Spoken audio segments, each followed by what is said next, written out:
Magandang umaga po para po sa ating morning devotion. Salamat po sa IBC, ang araw-araw na pagkain sa ating kaluluwa. Okay, atin pong basahin dito po sa aklat ng mga gawa, chapter Acts 13:36. Sa mababaw na Tagalog, nang maisagawa ni David ang kalooban ng Diyos para sa kanyang kapanahunan, siya'y namatay at inilibing. Ang atin pong paksa ngayon, fulfilling God's purpose. O paano ako mabubuhay ayon sa kanyang pakay, ayon sa kanyang layunin. Hindi po talaga mararanasan ng ang kapunuan ng buhay kung hindi ka lalakad ayon sa kanyang pakay, ayon sa kanyang layunin. Ano? At hindi katulad ng bagay, isang tao rin, yung bagay, trumpo natin, aktibong kumikilos, pero walang direksyon, laging umiikot, pero walang pinatutunguhan. Madalas, laruan ng mga bata.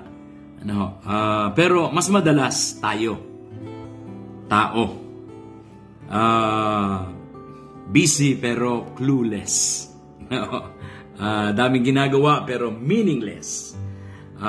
Gigising, kakain, pupunta sa school, sa office, mag-aaral, magtatrabaho, uuwi, same old process, nabubuhay from subject to subject, sweldo to sweldo, business to business, parang trumpo, paikot-ikot, paulit-ulit. May tawag nga dyan na ganyang buhay ay lagalag. Sentro nito yung salitang gala. Masaya sa umpisa, pero alam mong walang direksyon. So, ika nga, life is a journey. Enjoy it. At kaya nga po atin pong ang buhay natin ay minsan buhay, minsan mawawala tayo. Pero maganda na malaman natin talagang may layunin. Ang buhay, hukay, pakay. So, pagyakap sa kanyang pakay, sa kanyang layunin. Si David po ang pinakadakilang hari ng Israel.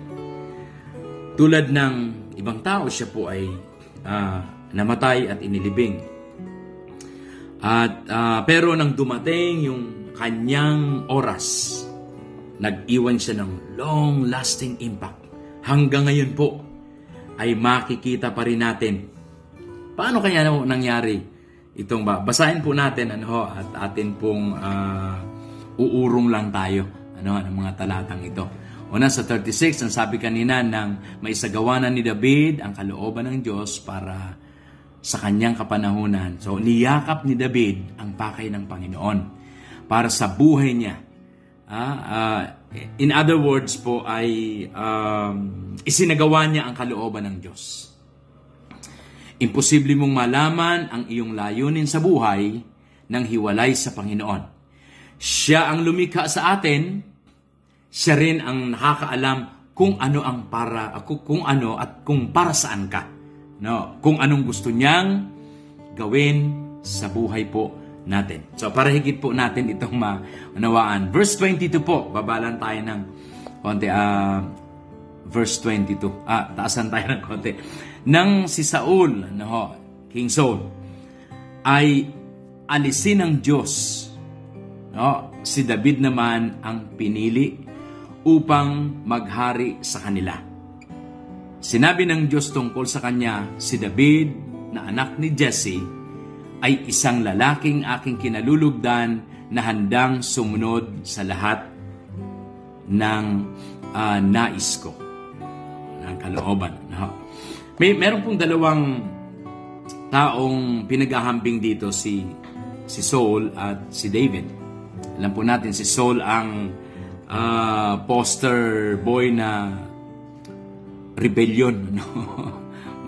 Yan ang makikita natin sa kanya. At si David naman ay sumunod sa ating Panginoon. Binigyan, alam niyo itong si Saul ay binigyan ng lahat ng pribilehiyo at pagkakataon na gawin ang kalooban ng Diyos sa kanyang buhay. Pero paulit-ulit naman niyang pinipiling huwag piliin ang Diyos. No? Pinipili niya palagi yung gusto niya. Kaya magulo talaga ang buhay ni Saul. Sa kabilang banda po, tinagurian naman si David bilang a man after God's own heart at lubos na kinalulugdan ng Panginoon. Bakit nga po ba? Dahil ba perfect siya? Hindi po. Marami rin siyang kabiguan at kamalian sa buhay. Dahil ba walang kapantay o walang papantay sa kanya? No? Hindi po. Maraming mas matatalino, magagaling at malalakas sa kanya. So, bakit? No? Bakit sinabing a man after God's own heart? Kasi po, siya po tungkol sa Panginoon. Tungkol siya sa Panginoon. Yan po ang maganda kay David. Yung bang tumitibok ang puso ni David para sa lumikha. Hindi lang po yun, bawat pintig ay papuri. Bawat kilos ay pagsamba. Yung bang sinisika po ni David na paligayahin, pasayahin, pangitiin ang ating Panginoon. Basahin po natin ang mga dito po sa Psalms. Meron po dito sa Psalm 27 verse 4, sa Panginoon ay isang bagay lang ang aking hiniling. Iisa lamang talaga ang aking hangarin.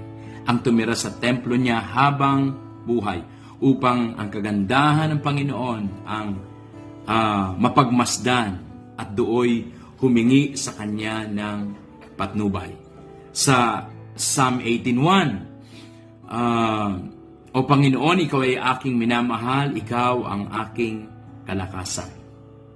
Ganda ho, Masiding pag-ibig, matinding pagmamahal, yung bong naiintindihan po natin yung first part na dapat simulan natin ang buhay sa dulo. Kilalanin na maikli po ito at matatapos din. Pero higit pa po dyan, kung gusto nating mabuhay ng may purpose, magsimula sa umpisa. Simulan sa Kanya, sa Panginoon. Hindi ka tungkol sa sarili mo. Maging maligaya sa piling ng Panginoon, huwag lalayo, huwag tayong yung pong tahakin natin yung gusto at masisiyahan ng ating Panginoon. Hindi yung magtutulak sa atin sa papalayo sa ating Panginoong Diyos. Kaya ang sabi niya dito sa Mark 12:30, ibigin mo ang Panginoon mong Diyos ng buong puso mo, buong kaluluwa mo, buong pag-iisip mo, at buong lakas mo. So, mga kapatid, salamat sapagkat merong Diyos na anumang oras tayong lumapit, hindi tayo mapapahiya. So, may pakay. May layunin ang Diyos. Sa hindi tayo nabubuhay na parang trumpo. Hindi tayo nabubuhay ng walang dahilan, walang purpose. Kaya yakapin po natin ang kanyang pakay. Magandang umaga po at nawa ang biyaya ng Diyos sa maghapon, sa umagang ito at sa maghapon ay ipagkaloob po sa ating lahat. God bless po, tayo po yung manalangin. Manaming banal, maraming salamat po sa iyong biyaya. Patuloy ang salita mo ay mangusap sa amin, magturo sa amin, mag-convict sa amin, Panginoon, at magpalago ng aming spiritual na pamumuhay. Salamat po. Ito pong dalangin ko sa pangalan ni Jesus.